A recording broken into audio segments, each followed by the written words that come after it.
What's up, everyone? Welcome back to another episode of Bolero. Sam here with the Sultan of Sando, Mr. Gablim, and the Prophet, Mr. Maui Yap. What's up, guys? Meron tayong big UAAP news and ang dami nating crazy NBA trades. Wala pa sa deadline. We still have a couple of hours left. May pasabog pa kaya? Una na natin. Pero swerte tayo na, swerte ako na JANTI Miller decided to announce before I fly off out of town. So makaka-join ako sa episode. So, and also, the trades came in early. Di ba usually yung big trades come like right at the deadline, they announce trades. Pero ngayon, habang natutulog tayo. Abang natutulog tayo, dun yung mga major trades. Gulatan na lang pagising natin. So, we'll talk about the trades later. We'll pick our ballers and boleros of the NBA trade deadline so far. Baka Maui, I think Maui's watching Twitter right now. In case merong mga breaking news, we can talk about that. But first, the biggest news. Bigger than the NBA trade deadline. Bigger than Anthony Davis getting traded. JANTI Miller going to the UAAP champs, DLSU Green Archers. Pati pa naman UAAP, si Anthony Davis will catch a stray. Gab, Maui, we talked about this the last episode. Confirmed na, Miller time in DLSU is joining LaSalle for season 90. Was this a huge surprise for you? Well, given the penchant of UP to outbid the DLSU Green Archers, it was surprising na he went to LaSalle. Diba? Last time natalo nila LaSalle, diba? With VJ Pre. Yung bali-balita, it was LaSalle and UP. Yeah. So, now that it came down to LaSalle and UP, and from all that I've heard and we've heard, it was a bidding war between the two schools because, they're the most heavily funded right now. It's kind of surprising that LaSalle won, given how the last time this bidding war went, si VJ Pre yung went to UP. Now, as to JANTI Miller going to LaSalle, I think it's a good get. It's a great get. He's a very talented offensive player. He's someone who can put the ball in the basket, averaged 20 points per game in the NCAA last season. Didn't win MVP, but I think was pretty close. So, but he won a championship. So this once again goes to the trend of San Beda, previous champions, going to the De La Salle Green Archers. We have Evan Nele, we have Jacob Cortez, and now we have JANTI Miller going to the De La Salle Green Archers. For though I know there was a picture of JANTI and Jacob together in a video call, and I think One Sports posted that they're gonna be future teammates. Just to clarify, they're not gonna be teammates because next year is Jacob Cortez last playing year, season 89. Season 90 pa si JANTI Miller. So they're not gonna be able to play together, which I think is good timing because if you saw how LaSalle played for majority of season 88, especially when Baclaan was gone and Mason was injured, they ran a lot of the offense through Jacob, except yung game 3 ng finals where they didn't run through Jacob Cortez. So with Jacob gone, they're gonna need someone to handle some playmaking and scoring, and I think JANTI can provide that. Now, my concerns from when we discussed the JANTI Miller sweepstakes are still, I think, hold true for my at least for me. Can he play a system that allows others to thrive? Diba? Is he only gonna be a scorer, or can he play make for others? Can he be what Jacob Cortez was to this LaSalle team in the past season? Someone, yes, who can get his own basket, but who can also playmake for others, who can give the ball to a guy like Luis Pablo or to Seven Gagate, who you could dish to their next to their next big man. Whether it be si Mandiria or si Henry Agonane ulit. So if he can be that linchpin on the offensive end rather than just someone waiting to get a, a basket or someone you isolate, I think that's a challenge for Coach Topex Robinson. Coach Topex will have to convert him and convince him to play LaSalle's style of play. You know, yes, I assume they're gonna have a lot more talented teammates in season 90. So he can't, just take 20 shots a game. That's a lot already for UAP standards. They taking 20 to 15 to 20 shots a game. So that's a lot. I'm interested to see how the team will develop around him. The young guys like LeBron James Daep, like Gilan Kines, whoever their next big man will be, how will they play beside a guy like JANTI Miller? So that's something for me that's very interesting. For the UP Fighting Maroons, I think they have enough for season 90. They're still gonna have, as of now, si VJ Pre. So I think he's gonna be the cornerstone of that team until season 90. But nakabawi ang DLSU Green Archers. I do want to shout out one of the commenters who said it was a done deal, that Janti had already met with Secretary John Vic Remulla. He's gonna go to UP without a doubt na. And then the next day, the news came out, Janti was going to LaSalle, and I think he ate his words. Hindi pala done deal, bro. Daming rumors, no? UP and then LaSalle and then UP and then finally LaSalle. Maui, thoughts on Janti to LaSalle? As they say, di ba, in the UAP, di ba dapat natutunan na tayo kay BJ Pre, there's no done deal until it's announced by sports outlets, di ba? Like si Navs is one of the guys that you can trust. But yeah, I heard the bidding went pretty wild. As in very, very hard. And I'm not surprised, di ba? These two teams are looking to get an advantage come season 90. I think UP is looking to quote-unquote rebuild with VJ Pre on his last year also, di ba? Because they just lost the Maroon 5 this season. You don't know. There were rumors that even si Remogat could leave, I think early or even just recently, to the point that si Remogat had to post a video, I think in the UP page, that he's inviting the fans to watch the games. I think si Remogat has been playing a lot of Ligang Labas games. So people were assuming, since he wasn't in practice, that maybe he was gonna go pro. And with the news of Mark Belmonte transferring out of UP and to the NCAA, this is a big blow to the UP Fighting Maroons. But as they say, as Gab said, they have enough. They have a lot of people coming in for this season. Most of those people are still going to be eligible for season 90. I think it's a good timing for LaSalle, specifically because they're going to be losing Amos and the Cortez come season 90. I heard that even si Cortez was in jeopardy of leaving LaSalle, but LaSalle was able to solve that. Maybe it's why si Kian Baklaan went pro.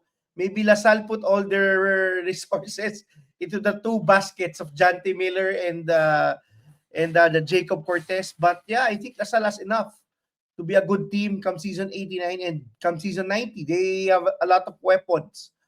I think it's going to be a question of if Janti Miller is willing to adjust to the UAP style of basketball. Because in the UAP, star players usually have to learn how to facilitate. Just ask players like Caballero, ask players like Figueroa, players who have needed to really level up their game. But good teams in the UAP need star players who can also create for teammates. In the past, a lot of the top scorers who didn't facilitate for the teammates are usually losing teams in the UAAP. Diba, like si Pasaol or even yung time ni Terence Romeo when Alvin Pasaola, hindi si John Ray. Just so to clear Alvin. for the ones watching. Alvin, the kuya Pasaol, because we all know si John Ray led the league last year in assists and steals. But yeah, I think si Janti has to learn how to facilitate. I think he was able to assimilate himself properly naman sa San Beda in just a short nick of time. Diba, during the summer, just committed ng summer and did pretty well. I think that Lasal will have to get a lot of shooters, similar to how maybe San Beda molded their lineup with Janti this past season. And yeah, I think Lasal will have to play dun sa gravity because Janti is a very efficient scorer. Janti gets to the basket easily. I don't think Janti will struggle scoring in the UAAP as we've seen in Asia Basket, as we've seen in Phil Oil. I think that he will have a big UAAP career. I think the question will be if Sulit will Lasal be able to ROI Janti in a year or two. From what I hear right now, it's not even certain if he will play out the 2 seasons. So it will all depend maybe on season 90. So yeah, very good pickup by Lasal. I mean, this is a star player. This is a guy who we hope could get Gilas eligibility in the future. 6'5" shooting guard from Canada. So let's see how he assimilates himself. Maybe you will see him play. I think in Pinoy Liga, he'll probably play because Coach Topex usually plays even the ones that are not eligible for the coming season. Sam? Yeah. How's, like, Maui, I think you mentioned last time when we were talking about it. Okay, if Jonty goes, nawala si Baklaan and si Jacob Cortez will be gone by the time Jonty joins the team, may isa pa silang hole that they need to fill in. And I think the big question is who will replace those Mike Phillips minutes. Do you think any of the bigs right now of LaSalle will be enough to fill that hole, to build a contender with Janti Miller, with LeBron James Daep, with Julian Quines? Or is it something that LaSalle needs to parang look for again? Maybe another, let's say, to and through player that they can pair with Janti. What do you think, Maui? I think it really depends on 2 things. Number 1 is yung development ni Luis Pablo. If we can step up his game for next season, I mean, you cannot replace Mike Phillips. I think that's the first thing that's the last to accept. You will not be able to replace Mike Phillips. Kahit, I don't think there's an FSA who can even replace Mike Phillips. But it's 2 things. First, yung Luis Pablo development. Will he be better once his minutes are stretched? Once he's on the top of the scouting report of the other teams. Number 2 is that FSA slot, which is, I think, a lot of people is a big question mark as of the moment. One of their FSAs just tore his ACL. I think si Henry Agunane cannot even practice until April, if I'm not mistaken. I think I read it from one of the posts ni Dadin, Kinito Henson. And I think that will be very important. Diba? Kasi LaSalle has been able to weather the storm of not having a dominant FSA and become contenders because they have Phillips. But remember, in the UAAP, we always talk about the 2 most important positions. It's that FSA slot, that center slot, and that point guard slot. So far, they have that point guard slot covered with Jacob Cortez, who I think is the best prospect next season in the college ranks. And now it will all depend. How will they fill that void with Mike Phillips? Which FSA will fit the best with Jacob Cortez and the crew? Will Luis Pablo take another leap? Or will Mason Amos surprise us next season and become a different player in year 2 with LaSalle? Remember, he got injured this season. Diba? He tore his MCL. So he was a bit limited throughout the year. But yeah, I'm excited to see. We know LaSalle is very good developing players. Maybe si LeBron James Daep is a different player come next season. But I'm excited to see sa development ng players na because that's something that they've been known for. And that's why a lot of prospects have chosen LaSalle, even not even withstanding the huge offers that they usually get from LaSalle.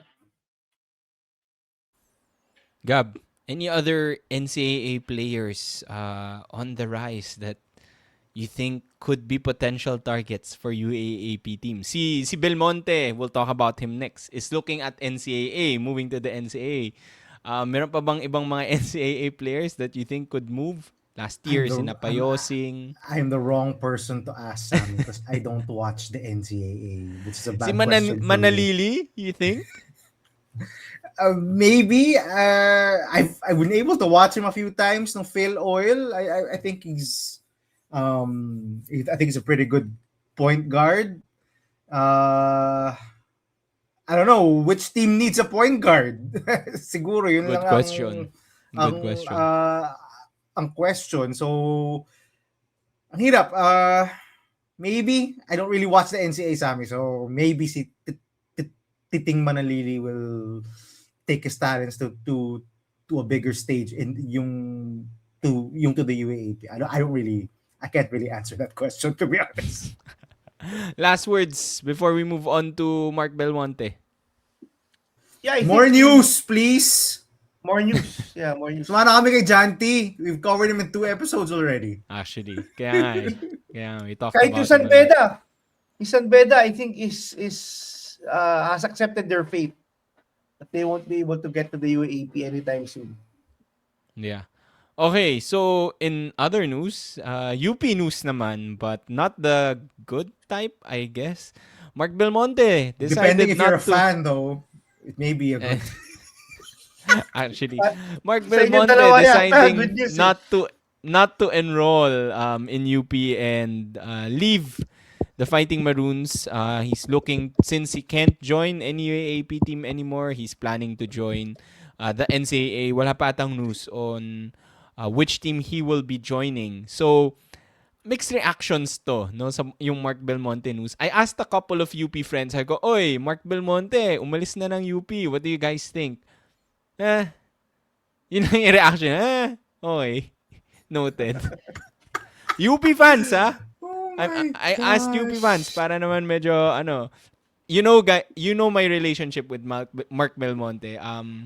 Love-hate kasi sometimes kita mo yung potential but most of the time, wala. The defense, I think it's a good decision for him to leave UP. He's not gonna get the playing time that he wants.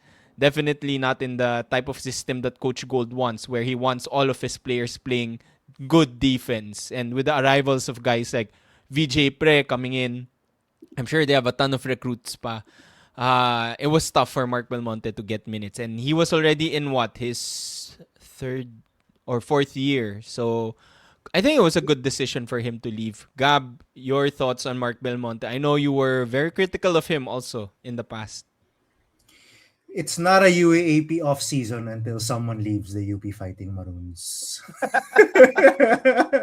Because someone always leaves the UP Fighting Maroons. O nga, no? Last year Look si back, Sam. Torculas. And The si year Gagate. before that, and si Gagate. The year before that, it was Gonzales And Pablo. and Pablo. O nga, And no? Ashon Andrews. Then you can count si Antonio Sebio, Bismarck Lina, The years before that. the previous year, si RC Kalimag. It happens. It always happens. There are guys deep in that UP bench that are talented that don't get a lot of playing time. And si Denzel Walker, you can count him also, who just want more opportunities, who want to get more opportunity, who want to bet on themselves. And I think this is a good decision from Mark Belmonte to bet on himself. Again, he cannot go to a UAP school anymore because of that dumb rule that the UAP has. So the NCAA is his only option now. Yeah, I get the mixed reactions. I mean, we here at Boleros have been very critical of Mark Belmonte. There are games as you say, Sammy, as you said, Sammy, there are games na, wow, May excite Mark ka eh. Belmonte, yeah, yung hitting back-to-back threes, in the zone, yung breaking the zone yung from the middle, athletic dunks, usually in blowouts. But there are flashes of offensive brilliance from Mark Mhm. Belmonte. It's just that I don't think in UP, as you said, Sammy, this was not the right fit for him in the UP Fighting Balloons. And if there was any opportunity, if there was any time for him to prove that he belonged in the UAAP and he belonged in this UP team, it was this past season. Good point. Yeah. The runway was cleared for him. Wala na eh. Wala nang harang eh, no? Wala nang harang sa kanya. Siya lang ang Kasi small maglalaro ball na ng lang sila. power. Oo. Kasi Siya lang small ang ball sila maglalaro dahil ng... ano eh. Yeah, exactly. Siya lang ang maglalaro ng power forward for this past season. Wala si Lopez, wala si Terculas. He had no competition for minutes. Eli Andres, but whatever.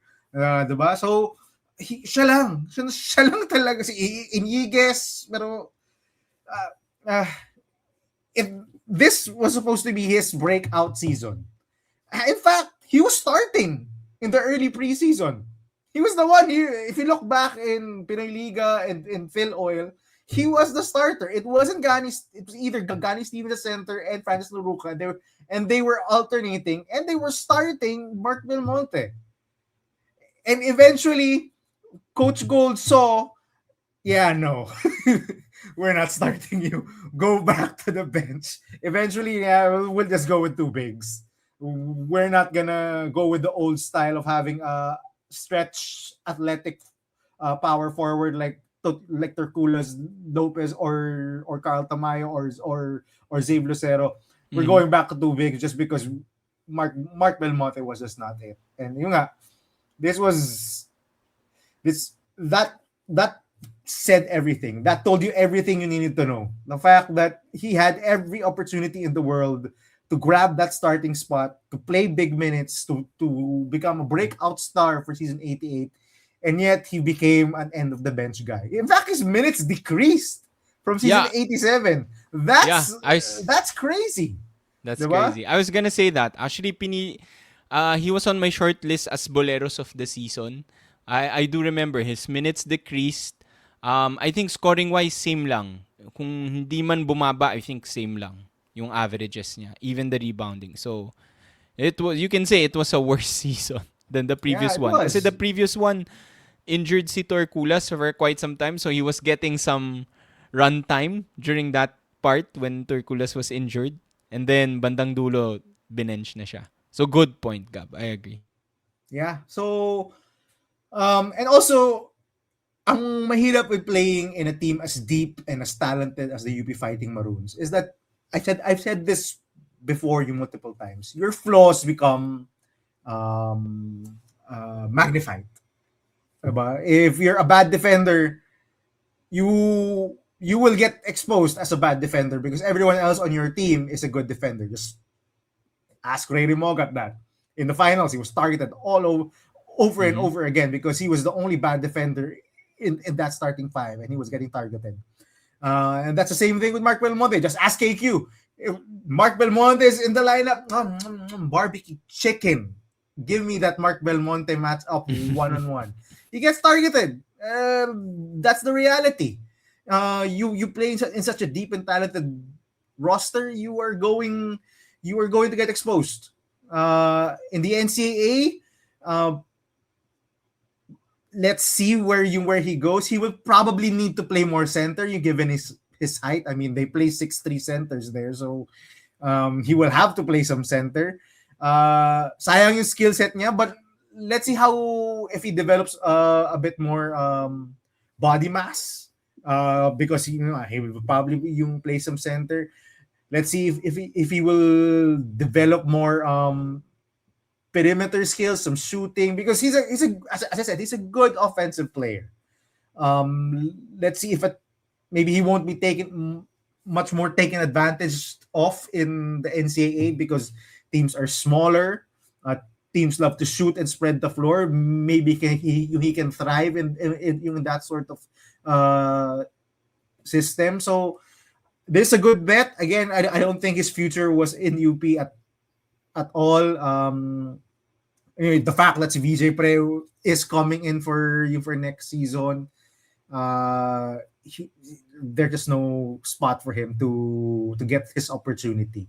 So yeah, I wish him the best. I mean, I do think he still has potential. I think he's still pretty young. I think he's 21 or 22. So he's still young. He still has a future. I hope he improves, and I hope he shines in the NCAA or wherever he goes. Maui, thoughts on Mark Belmonte and where do you think he should go sa NCAA? Yeah, I think sama na siya kay Terculas. Yung mga backup ulit ni Terculas. I don't know. But maybe Mapua or Let's Letrán. run it back, Aldous. Definitely not San Beda because he'll just be the backup of Terculas. We all know what happened when Terculas was there, di ba? Even si Lopez was going off the bench. But yeah, I think si Gab hit it right on the nail. I think the biggest, if I could sum maybe yung time ni Mark Belmonte sa UP, it's disappointing for me because maybe of the three of us, I was the one that really thought that there was something to look at with Mark Belmonte. I think he's still growing. I think he's 6'6", 6'7" now, and you look at the skill set. It looks like you could convert him to a small forward, but Yeah. it hasn't panned out due to injuries, due to commitments. I heard that he's one of the few, maybe from UP that really failed to pass, and I think a lot of it has to do with him keeping on playing dun sa mga panalay games or as they say yung ligang labas. And I think that's where you have to ask yourself, what's your priorities?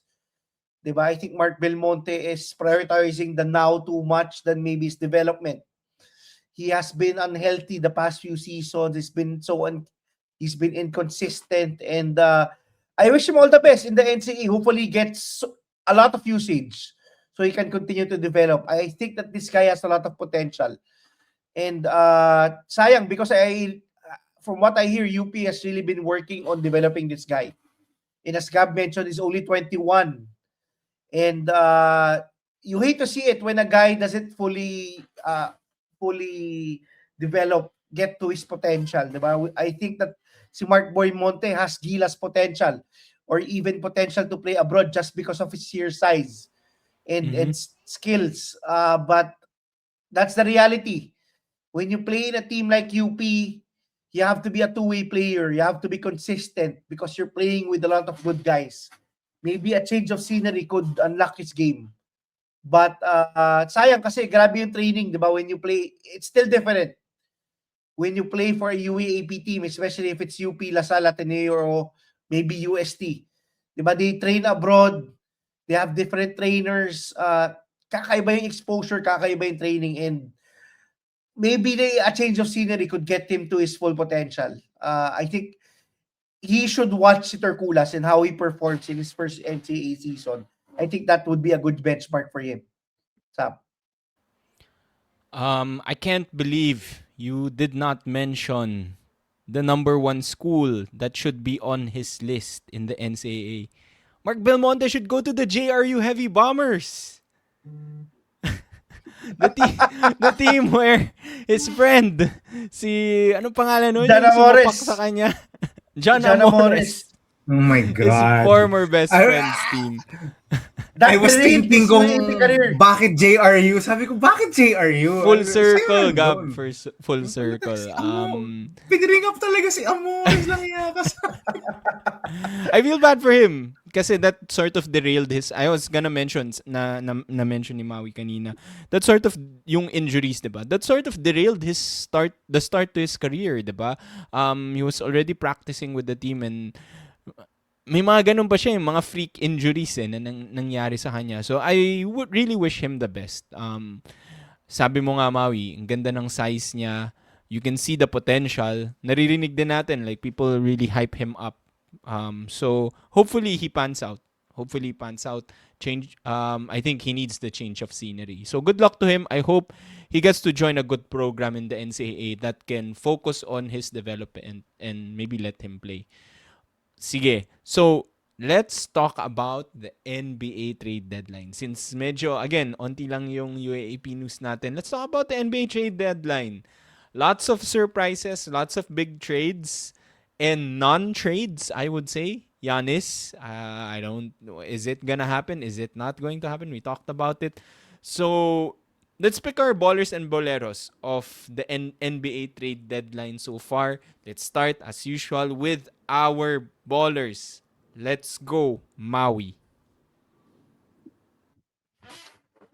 Yeah, I think one of the ballers for me, maybe not this year, will not see the effects this year, but I think one of the ballers so far of the trade deadline is definitely the Washington Wizards for landing Trae Young and Anthony Davis for what, 2 first round picks. I think that's crazy. You see a trade like JJJ, Jared Jackson Jr. get three first round picks, Desmond Bain fourth round picks, even the likes of Michael Bridges the few seasons ago, 4 first round picks, and it's not that big of an investment when you talk about the Wizards. I think it's good that they finally decided to pull the plug on their rebuild and start to try to win games. I think si Keyshawn George and si Sar are good young guns who you can develop once they start winning with Anthony Davis and Trae Young. I think it's a bit crazy to see trades like this go. And when you look at the whole of the team, it's for star players, especially like Anthony Davis, who's a top 75 NBA player of all time. It's a bit shocking, especially since Anthony Davis only played 29 games for the Dallas Mavericks. I think that gives a foreshadowing of my bolero for this trade deadline. But yeah, I think I've been very impressed with how Washington has handled this rebuild, stacking up picks, getting a lot of young guns, looking which pieces they can get, and I think they've really maximized the value of the veterans like Jordan Poole, like Chris Middleton. I think this is a far cry from the GM of the Wizards before. I think that he has been able to maximize all of the assets that he's had, and excited to see Trae Young and Anthony Davis in Washington Wizards. I'm not sure though if we will see it this season. I think si Anthony Davis will probably not play a game. I'm not sure if si Trae Young will play a lot of games, but I'm excited for a team like Washington, who's much like the Clippers, much like the Kings, have always been cellar dwellers in the NBA. I think that they're moving in the right direction. I love the pick. And I think we're forgetting they can get a top draft pick this coming draft, which is a loaded draft. So I don't expect AD and Trae Young to come back because we have to tank for Cam Boozer. Come on, let's tank for this Diabanza or whoever, diba? So I think this is a baller pick, not necessarily this season, as you mentioned, Maui, but next season, especially if they win on the lottery. Gab. Yeah, and to add to Washington, they didn't give up any of their good young players. For Trae Young, they gave up old CJ McCollum. They gave up a role player in Corey Kispert. They gave up Chris Middleton. They gave up AJ Johnson, who was riding AJ the bench. Johnson. Si Malachi Branham, who was what, yung tapon lang ng Spurs. You know, the Spurs didn't opt to keep him. Tumama ito naman eh. Marvin Bagley, wala. They didn't give up any of their young players. See, Bob Carrington's still there. Trey Johnson is still there. Keyshawn George, who's looked really good this season. See, Alex Sarr, he's gonna play beside AD. Oh, can you imagine the interior defense there? AD and Alex Sarr, if they ever play together, if AD ever gets healthy enough to play enough Power games. forward na. Yeah, Si finally. Anthony Davis. His wish comes through. He can play some power forward, diba? I love this from Washington. Actually, Washington was also my baller pick, but the Washington fans are my baller pick. Because finally, the tank is gonna end. Possibly next season, they're gonna try to compete. And for a fan base that has been watching whoever G League team is being put out there for the past how many seasons since they traded away si Bradley Beal and moved on from Russell Westbrook. They're finally gonna see a competitive team who could finally make a playoff push next season. And as you said, Sammy, they're still gonna get another young prospect this season, this upcoming draft, because as of now, they are still bad. And I think, Trae Young, I don't think is gonna play much. Cry for one of my fantasy teams, one of the worst fantasy draft picks ever for this season, si Trae Young. My Meron din ako niyan. Yes, really bad. So, yun, I'm very happy for the Washington Wizards fans that for next season they have a lot to look forward to. They have a lot of young pieces. You add that with two superstars. I think they're still considered superstars, si Trae Young and Anthony Davis, because when they are on the floor, they can still put up huge numbers. So I'm happy. I'm happy. The tank is officially over next season for the Washington Wizards. Which brings me to my ballers pick. So Ballers. Washington was one of them, but the Utah Jazz fans are my ballers of the Hell NBA yeah. trade deadline. Because finally, just like the Washington Wizards, the tank is over. We're gonna try to compete at least for next season. Who knows if they try to make a push for the bottom four this season? Because I think their pick is top 8 protected, so they want to be bad still. But I don't think they're a bit close to the bottom four, because the bottom four ensures that you get at least a top 8 pick. Let's see how they play in the final stretch of games, if they will actually tank. But at least for the Utah Jazz fans, who have, I think, been one of the rowdiest tanking fans in the past couple of seasons, because I watch a lot of Utah Jazz games because they are actually competitive. If you watch a lot, I've watched them a lot, especially when they have all of their players present.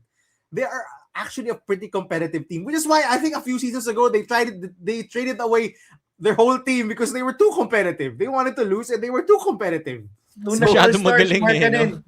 Hindi nag-all-star si Markkanen. Yeah, exactly. And I think last season also, they were competitive yung for a stretch, and then suddenly, no, we are resting you guys. I think they rested a bunch of players when they were against non-playoff teams. Parang ganon yung last season. And I think they're doing it this season. Also, they've been resting si Markkanen and si Nurkic when they're playing bad teams. So, at least for next season, they're gonna try to compete. And you look up and down the roster, they are loaded and they are huge. If you look at their roster now, see Markkanen is probably gonna play small forward because I assume si Jaren Jackson's gonna play power forward, and si Walker Kessler will be their center. Who knows if Yusuf Nurkic will still be here in a few hours. But si Keontae George has looked like a star in this season. He's looked like someone that the Jazz can actually invest in. Si Ace Bailey is showing some signs. Laki, no? Laki. He's the shooting guard. And he's what, 6'9"? 6'10"? He's the shooting guard. That's crazy. And they have guys off the bench. Isaiah Collier, Bryce Sensabaugh. Who knows if Svi Mihailuk's still gonna be there. But a ton of young pieces and vets and proven stars that can compete for next season. I'm happy for the Utah Jazz fans that they're finally gonna experience that. Another fan base that I'm happy for, the Chicago Bulls. Because finally, they are tanking. And unless they do something crazy in the next couple of hours, it Biglang seems like Giannis they're gonna pala tank. no? Now you can look at Ng this. guards ulit, bro. Dami. Now you can look at this from that point of view. Maui, they're actually a bolero because what the hell are they doing with their roster? They have so many guards. I think they have 8 guards. Siguro yung nanood sila ng season 86 ng UP Fighting Tinuwi Balloons. pa nila si Like, Maklang. Ngayon lang, Ayun. tinuwi pa nila. Ayun. Starting up the guards. Another guard. So siguro they watched the season 86 UP Fighting Maroons and said, we want that many guards. No, season 86, the UP Fighting Maroons, they had 8 guards to play. Siguro yun din yung gusto nila. We just want as much guards as possible. They have so many guards. But you would also look at it from a point of view that they didn't get any Finally. first round pick for the Rosen, Levine, Kobe White, and Lonzo Ball and Nikola Vucevic. So they didn't get any first round pick for all of those 5 guys. They traded those 5 guys, I think, a year or two too late. So you could also look at it from that perspective and maybe call them a bolero. But from my perspective, I think this is a good sign. They are finally tanking. You look at their team, they are going to lose a lot of games. They are not going to make the play-in. We cannot compare them to the Adamson Falcons next season anymore because they are finally tanking. They are finally trying to lose. They are finally trying to get that one of top picks, a lottery pick. Let's see how low they can go because I think Charlotte is on the rise, so they're probably gonna go shoot up the standings. The other teams, I'm not sure if they can catch them yung at the Wala bottom. na, Milwaukee na lang. So I'm happy. I'm happy for Bulls fans. They've been waiting for this for years. They were like, when are we finally gonna start losing? So that we can actually get... Tinapon na lang sa Sacramento lahat, Brad. Oo nga, actually, that's a good point. So, yeah, those 2 fan bases, I think, are big winners of the NBA trade deadline. Love the Utah pick. I think Utah and the Wizards are the obvious winners here because it's surprising that they're making winning moves. Usually, yung moves na ginagawa nila, you can clearly see they're just accepting salary dumps and they're tanking. But this trade deadline, we've seen those 2 teams aggressively pursue players to win now. So that's what's exciting about those 2 teams. For the Chicago Bulls, 2 things. I love the gamble on Jaden Ivey, getting him from Detroit. He showed flashes before even last year, as recent as last year before he got injured yung freak accident na yung sa leg niya. So I like that gamble. Second, I think wouldn't it be perfect if they tanked this year and they got to draft Carlos Boozer's son, Cam Boozer,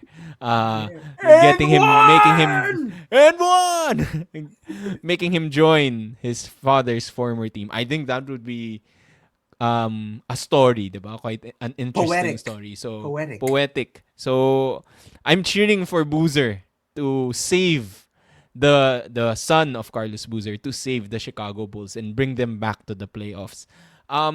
Since we picked the 2 big winners, siguro I'll pick a sneaky winner.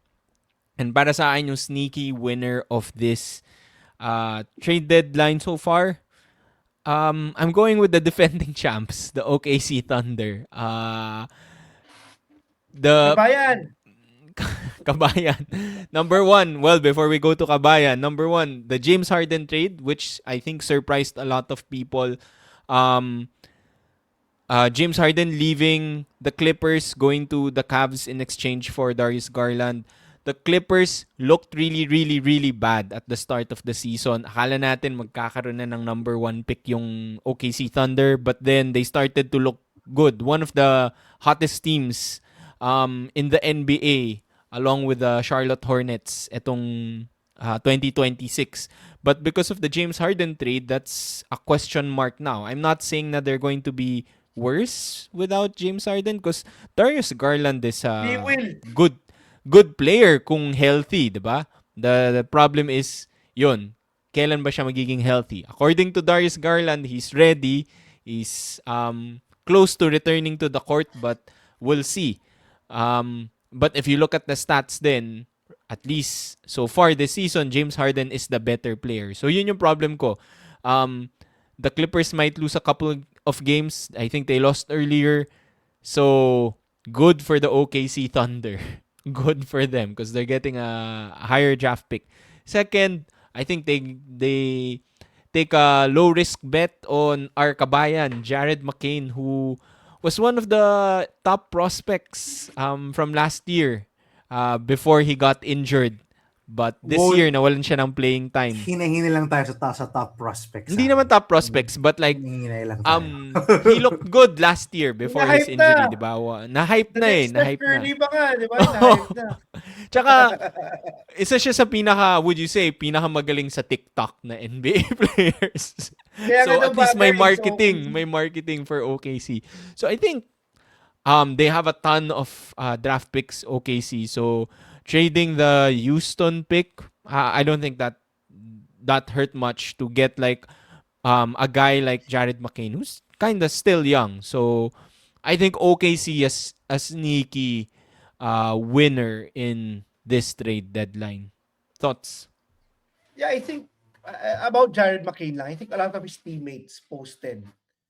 I think even si Embiid said before the trade deadline that he was hoping that they finally accept yung tax. But unfortunately, I think this is a move to reduce the tax for the Sixers. And it's crazy to think that this is a guy that averaged 19 points, 3 rebounds, 3 assists in his first month as a rookie last season before getting injured. And I don't know. The Sixers are starting to play better. Maybe Embiid is right. Ang hirap kasi Embiid is finally healthy. The Sixers are finally winning. Paul George is now suspended for the 25 games because of that alleged PEDs for depression, and surprising to me that the Sixers really made this move. But I think it makes sense. McCain hasn't really had a mark on the rotation. I think they've prioritized Quentin Grimes. I think they think that VJ Edgecombe is their future shooting guard, which is why they made this move. It's a bit crazy that they made it with the OKC Thunder, who gets another young prospect who has star potential. I would say just because of sheer shooting, and perfect timing for the OKC Thunder now that they lose SGA until the end of the All-Star break at the earliest. So maybe McCain can surprise and get some early minutes once he's ready to play for the OKC Thunder. I think very banged up ang lineup ng Thunder right now. A lot of their guys are injured. Their top 2 guys are injured. Diba? Jalen Williams and SGA are out at least for the next 2 weeks. Both of them. So, yeah, crazy. Crazy. Pinapahirapan talaga ng Eastern Conference yung Western Conference playoffs. This just makes the OKC Thunder even better. I can't believe it. Nandun na lahat no? Okay. Let's move on to our Boleros picks. Maui, let's start with you because I think na-mention mo na kanina yung Bolero mo. I think you have to say it has to be the Dallas Mavericks. I think the NBA handed them Cooper Flag, and that's the only positive thing that has happened the past 2 seasons for Dallas. Trading Anthony Davis after 29 games, hyping us up with that ultra defensive team with Kyrie Irving as the main scorer and Cooper Flag as the two-way rookie. We didn't even get to see them play for more than a game. I think if I read it correctly, Anthony Davis and Kyrie Irving only played a half. And that half showed their potential. And it's crazy to think that they're starting to pull the plug, but not really that crazy. I think si Cooper Flag has shown that they have to prioritize his development, that they have to really rebuild with his talent. I think they don't want to play the 2 timelines. They want to play the Cooper Flag timeline. And I think si Kyrie Irving is probably headed out next when he gets healthy, when Dallas can get some assets for him. But crazy. Anthony Davis gets traded to one of the worst franchises in the NBA. Only a season after being a part of one of the winningest, one of the most well-known, one of the franchises who has the biggest fan bases. And the LA Lakers just have to thank Nico Harrison. Crazy. Crazy that they were only able to get this amount of assets for Anthony Davis. And I'm not that surprised. Anthony Davis is a guy that gets injured. If you look at yung injury list ni Anthony Davis, it's probably 2 pages long or 3 pages long. I think it's circulated in Twitter, and it's so long. It's crazy to think that it's just one person having that long of an injury list, and going into his 34th year. I don't know. Maybe the Washington Wizards. I think I still pick them as my ballers because I thought that it's a low risk, high reward situation for Washington. It was a high risk, high reward situation for Dallas, and it's unfortunate that one season they've already pulled the plug. Definitely Boleros. Nico Harrison deserves a statue in front of Crypto Arena. Gabi. I'll Itabi mo say- kay Shaq. Itabi mo kay Kobe. Yung statue ni Totoo Nico lang. Harrison. Sa totoo lang. Yeah. Kung manalo ng championship ang Lakers, they yeah, won't that's build true. a statue for Luka. For They'll build Luka. a statue for Nico Harrison. Nico Harrison, yeah. I don't know if any of you guys pick this, but my Bolero, my honorable mention Bolero is the Golden State Warriors. So maybe one of you guys pick them. Oh, we'll talk about that later. But just a reaction to the Dallas Mavericks pick, Maui. Siguro you could look at it two ways also, much like the Chicago Bulls. Siguro one, yeah, you could look at it in the prism of the Luka Doncic trade and the haul, or not really a haul, or the slim pickings they got for Luka Doncic. If you compare what they really got, it's bad. It's bad. It will go down, I think, as the worst trade in NBA history, depending on what happens in the future with Luka and the Lakers. But I think this is historically bad. It was historically bad when it was only Anthony Davis, Max Christie, and one first round pick for Luka Doncic. It looks insanely bad now, worse now that it has turned into Chris Middleton and basically just some throwaways and 2 first round picks and 3 seconds. So 2 first are round not even- picks in the late 20s to 30s. yeah, and I was gonna say they're not even good first round picks. They're not even high potential yung first round pick. So yeah, it's bad. You could look at it that way, and also you could look at it through the lens na they're finally tanking. I think we said this when we covered one of the Mavericks games. I think it was against the Sixers. Excuse me. And we said that they should tank, diba? Sa natin, they should Cooper tank. Flag.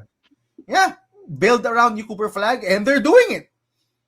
They're trading away AD, and they're building, and they're tanking, and they're hoping to get another decent draft pick in the upcoming draft, and to pair with Cooper Flag. D'Lo wasn't even playing. Jaden Hardy wasn't playing. So, essentially, wala namang masyadong rotation players na lumabas except si Anthony Davis, who wasn't even playing anyway. Dante Exum was out for the season. So, I think you can look at it that way, that at least the Mavericks are doing the right thing by Cooper Flag, by trying to build a team around him. Siguro yun. 2 ways to look at it. Sammy. Yeah. Sino next pick mo? Bolero. This is easy for me. The Kangs. The Sacramento Kangs. They started actually. Oh my God. They started the trade deadline season. They made one of the That's first true. moves. DeAndre Hunter, acquiring him. And they traded away. It's crazy. They gave away the best player in that trade. Keon Ellis, I think, is the best player among all of the players there. He's better than DeAndre A lot of Hunter. teams were trying to get him. Diba? Yeah, The fact because na he's a maraming pretty may good gustong player. kumuha sa kanya means he's a good player. He is. He was. I think he was starting for Mike Brown when he was coaching the Kings. And I thought he was pretty good. He's a pretty good defender. He's developed his shooting. He's still not up to par. He's not considered a shooter by any means, but I think he's a decent shooter now. And when he's on the floor, I think a few years ago when he was playing for Mike Brown, when he was on the floor, their defensive rating shot up because he was just that impactful on the defensive end. And when you watch him, he's a really good player. And they weren't playing him this season. It was stupid. They weren't playing him. They didn't extend him. They didn't. I think they failed to offer him to give him a qualifying offer. So he turned out he was gonna be an unrestricted yung free agent for this upcoming off season, and now they didn't even want to play him. So what the hell? And they had to What give are up you doing? Plus, they gave up a pick. They gave up the best player, and they gave up a pick. What? What are the Kings doing?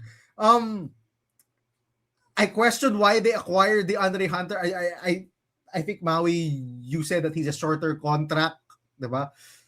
They wouldn't have that argument if they never signed Schroeder in the first place. Yeah, true. To a huge contract. Perpetual purgatory. Diba? They never should have given Schroeder. And I'm pronouncing it right. I think someone was commenting about our pronunciation. So Schroeder should not have been given a 3-year contract. I mean, have you watched Dennis Schroeder?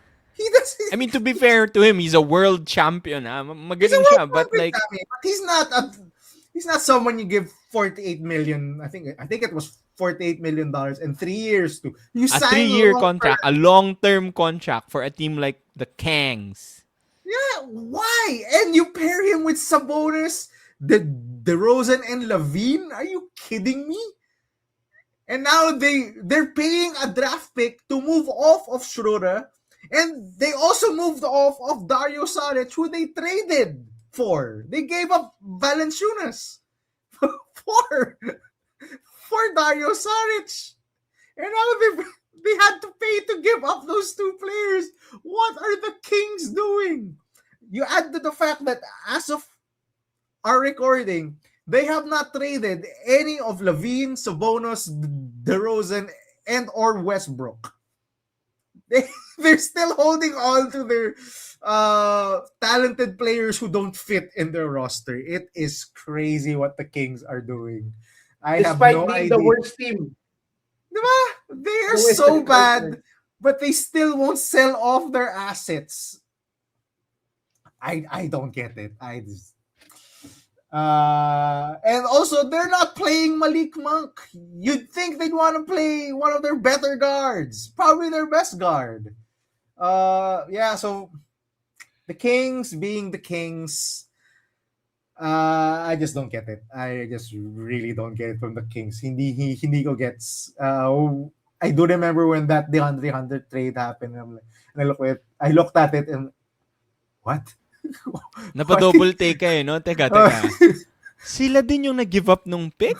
Or... Diba? Sila give up the pick, but they gave up the best player. Keon Ellis. Make it make sense. Sige, yun lang. The Kings, man. Wala nang light the beam. Wala. Wala na light. Matagal-tagal bago buksan yun. Mahirap.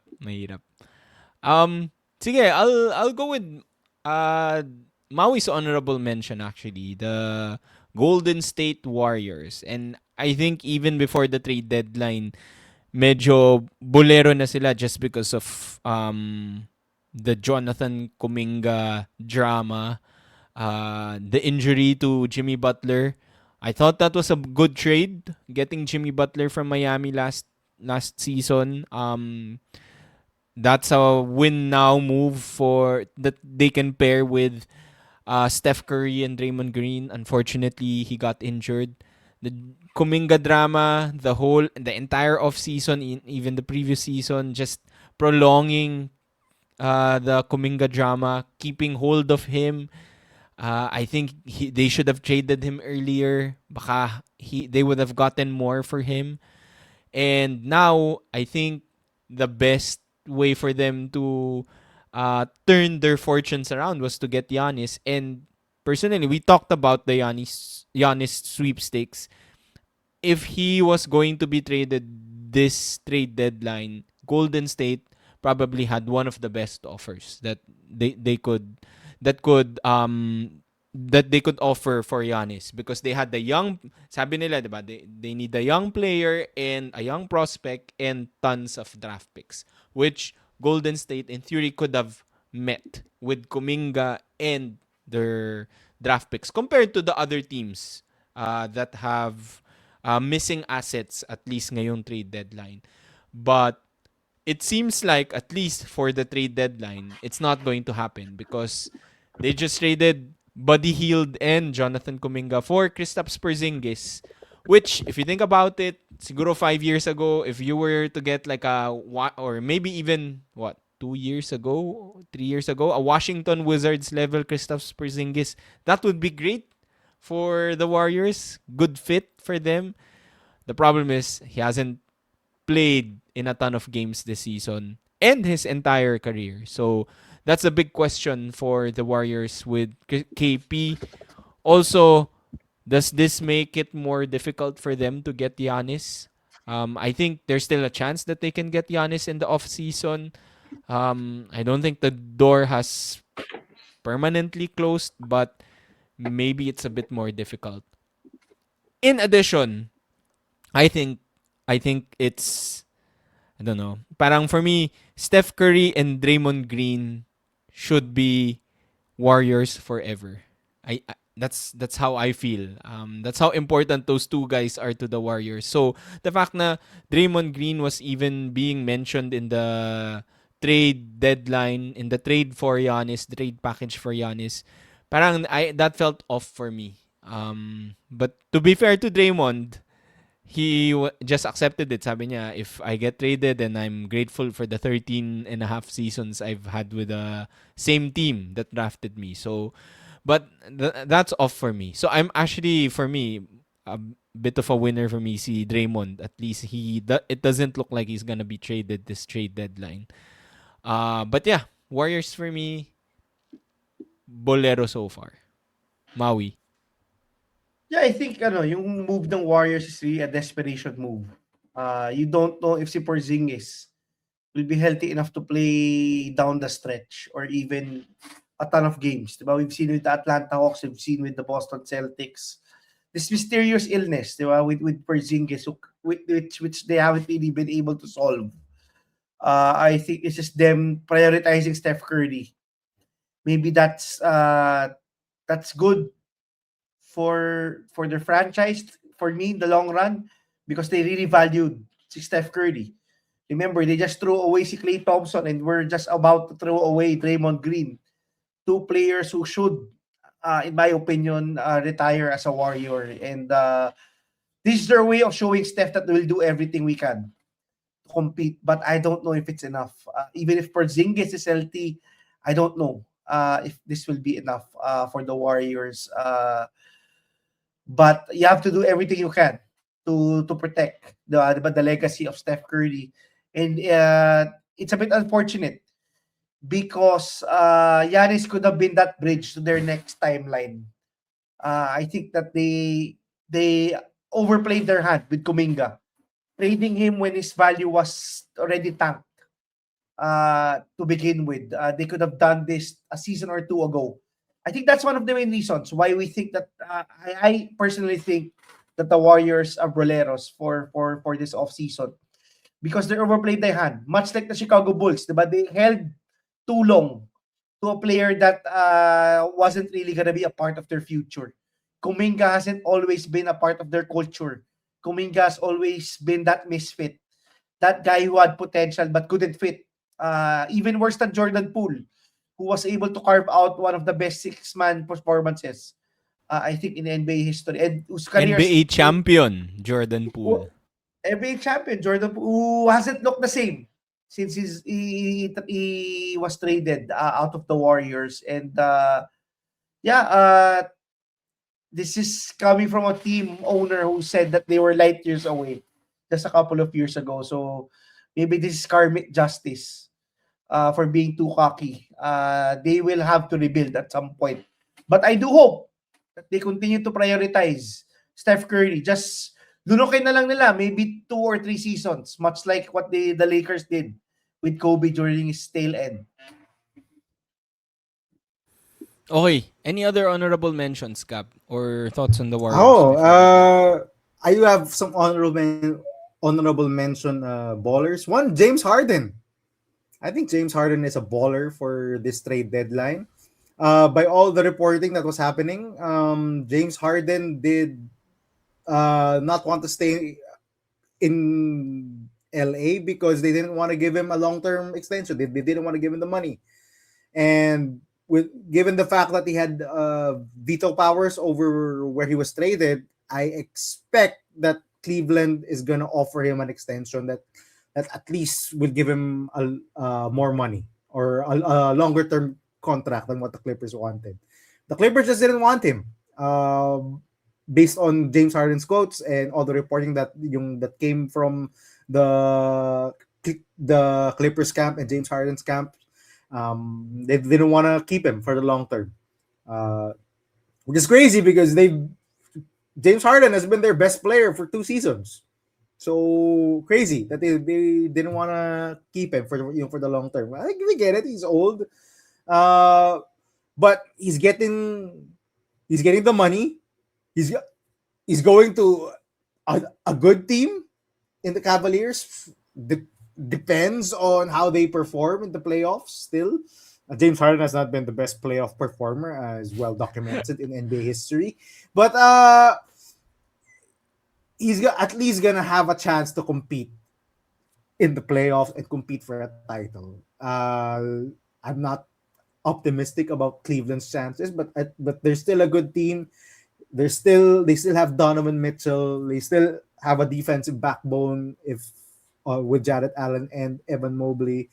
So I think James Harden gets a baller of the NBA trade deadline for me. It's not an NBA trade deadline unless James Harden is traded. Yung kailangan ma-trade si James Harden para Daming memes about James Harden requesting to Kinagaya be niya si traded. Schroeder. Yes, I think he holds the records for the most amount of trade requests, no? Requests. And he gets to the teams that he wants to go to no? Kung Yep. gusto ko sa Brooklyn, gusto ko sa Houston, gusto ko sa Philly, napupunta talaga siya doon I think May yung fat big suit win pa.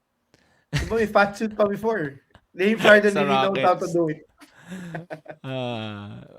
Classic James Harden. I think, Gab, yung big win for Harden, he goes to the East also, which is a much easier path compared to what he has to go through in the West. Maui, any last thoughts before we go? The Hornets. Hopefully, The Hornets are a baller Yeah. for me. yeah, the Hornets are a baller. Low-key, for getting some insurance to make that push to the playoffs. Kobe White is a guy that I followed since 2020. So surprising to see him become Mga a Knicks box breakers dyan. Sumasali pa kami ni Maui doon. Alam naman natin yan, Kobe White yung hinahunting niyan. Piso-piso na lang ngayon, bro. That's it for today's episode. Stay tuned for more episodes. We'll try to cover more UAAP and NBA news, and hopefully we still get more trade news as we wait for the last few hours of the trade deadline. If 5 you hours haven't to yet, go. 5 hours to go ba? Okay, 5 hours to go. If you haven't yet, please comment down below your thoughts on today's episodes. Like this video, helps us a ton. Subscribe to our channel and share with your friends. We do UAAP, mostly UAAP news, Gilas news, and now we also do some NBA news. Stay tuned. See you again next time. Bye-bye. Ingat.